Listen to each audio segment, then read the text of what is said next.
Alexa, turn on the wall.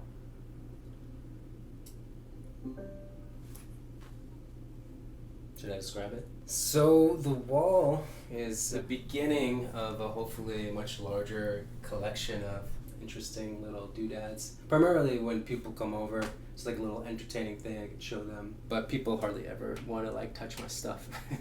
So it just ends up sitting here. Maybe I should clean that mirror. A lot of these things are hands-on, science-based. This is a clock using a display mechanism that's called a Nixie tube. This is just ferrofluid, which is a colloidal suspension of basically iron or magnetite. When I ordered this, I figured this is not allowed to be on planes, so they had to ground ship it from like across the country. Wow.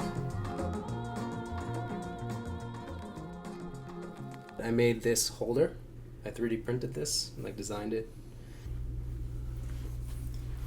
So this is pretty dusty, but this is Mariah and my first apartment. I decided to do a kind of detailed drawing of it. The process for this one too was taking like little photographs of the different objects. So like the couch, for instance, like that texture that you see on the surface of it was the actual texture of the couch cushion. For instance, like the clothes in this closet that I did, I was literally taking out like groups of like 10 pieces of clothing and hanging them up outside of the closet, taking a photo, doing the next set, taking a photo, doing the next set, and then stitching it all together.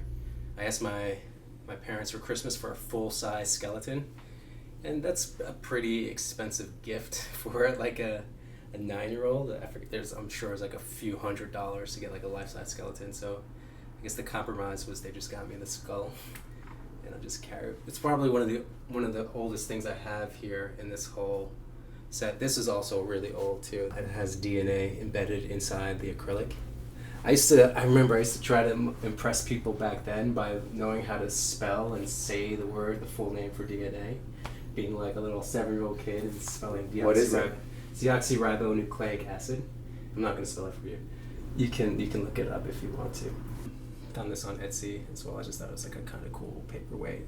And I 3D printed this holder, and then I made it so that you could have this little $2 flashlight that I got from Harbor Freight. Have it stand up. There's like a little dimple in the bottom, so I can push on it and it depresses the button. I have all these like mirror optic systems. There's this prism inside that makes the whole world upside down. And it's really disorienting trying to walk around or do simple tasks with this. I think a kind of fun activity when people are playing with this is like forcing them to write their name or draw like a really simple picture, like a happy face, while looking through it, and it's like impossible to do. This is another fun one. It also gives you a headache if you wear it too much. You're dusty. So this is a murder scene diorama. So this is like a little gangster walking away from like a trash heap, and there's a little bloody guy. I don't know if he got like stabbed or shot. This is another crowd pleaser. This is just a thick piece of copper, and this is a really strong neodymium magnet again. When you drop it through the pipe, it slows down the fall of the magnet. It looks pretty like magical. It's really cool.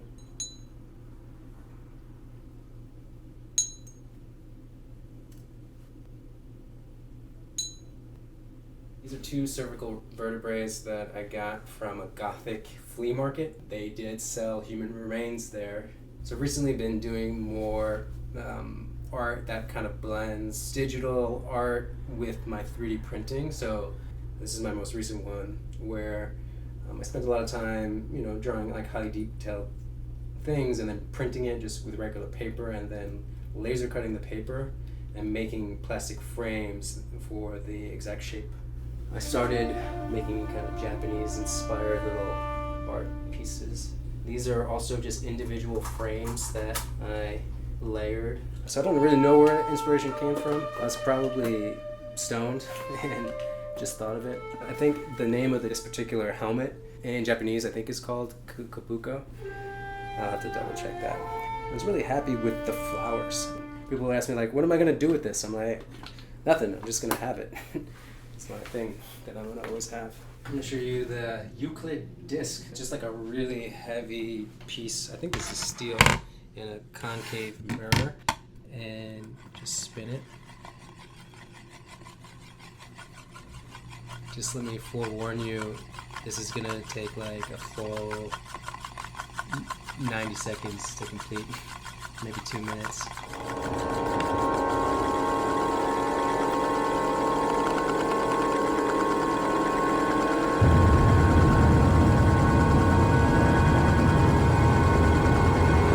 It looks like it's gonna fall flat, but it just keeps spinning.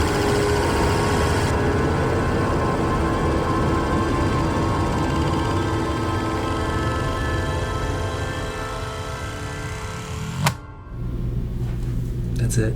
Every book I read, I create a bookmark for it, and I try to get inspired by the book. I have to be using the bookmark when I finish the book. So as I'm reading, I start to get inspired and I make the bookmark. But sometimes I don't really know what I want to make until even as I'm getting close to the end, and I get to the end of the book and I don't have a bookmark completed yet, and I can't finish the book. So I have to think of this like little mini art project to do, and sometimes it takes like a couple weeks before I can go back and read the last 5 pages just to satisfy that criteria.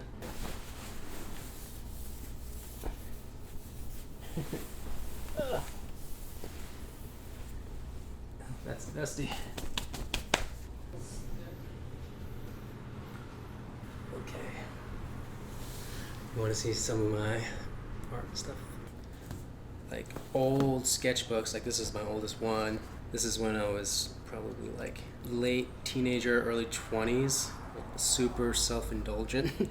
This was a bunch of little faces, but if you look, there's a unhappy face inside of it.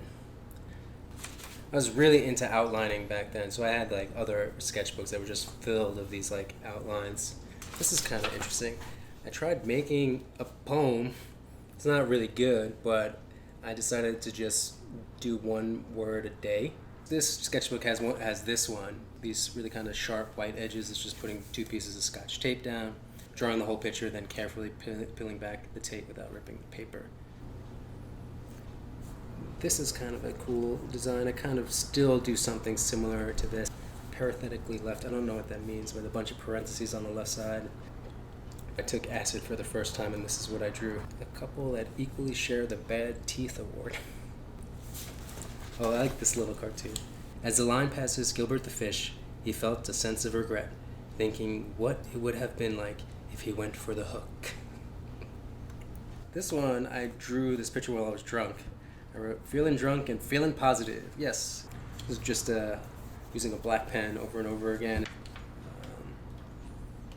It's just stepping on the page, leaving a dirt outline, and then scribbling the outline with some pen and ink, and then cleaning off the dirt. I felt like this was probably the height of just thinking of new ideas. I don't really keep sketchbooks as much anymore.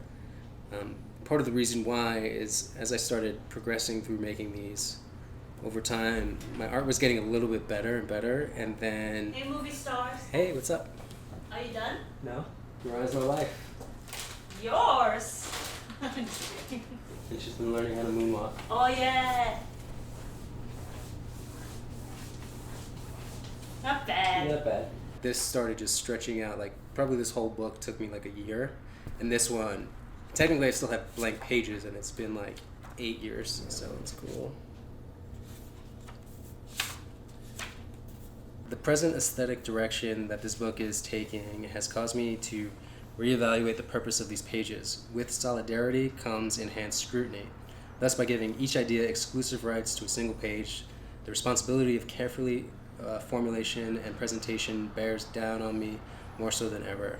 This responsibility restricts the content of each entry, expression of certain creative identities, however, autobiographical pages are not only this for autobiographical, they nevertheless record. This one is Mi Zaru Kika Zaru Iwa Zaru. One is just a bunch of bars, but there's conspicuously one missing. And then you turn the page, and you see he's laying in bed. He was a little sick. He didn't make it to the photo shoot. This is also using the Scotch tape idea. Kind of cool. I just like the texture of that. This is one of the first pictures I made digitally first and then drew it on paper. I thought it was kind of cheating because I was like, I didn't really make this directly with my mind. Imagine an acorn slowly falling to earth. So pareidolia is a natural tendency of people to see faces in random patterns of things. What's kind of cool about this is I think other people, when they look at it, they might see some faces that I didn't even intend. This guy's shirt, the bottom of his shirt or his like belt is like a teeth, and his bottom teeth these are the two shoes. So he even has a little mole above his upper lip. That's his shirt pocket. This guy's nose is this guy's mouth. And then this guy's ear is like another like little guy in there. His chin is this guy's glasses, and there's a nose that comes out of here, and there's a mustache and fangs. But these fangs are this guy's eyes, and his chin is his nose that loops around into another mouth. I redrew and erased a ton of stuff here. The complications arising from his rudimentary umbilical cord Hef Windsor had ended the life of the first would-be fashion genius. Yeah, it's a kind of sad, kind of little dark one. After years of not writing in it, I decided that I'm just gonna go 1, 2, 3, and then just restart this book. So I'm trying to just break the habit of trying to make everything so perfect. At the beginning of the year, I made a New Year's resolution to make art every day. Towards that end, I used drawing prompts and just used the iPad. It's just a lot easier to basically erase. That's like the biggest thing.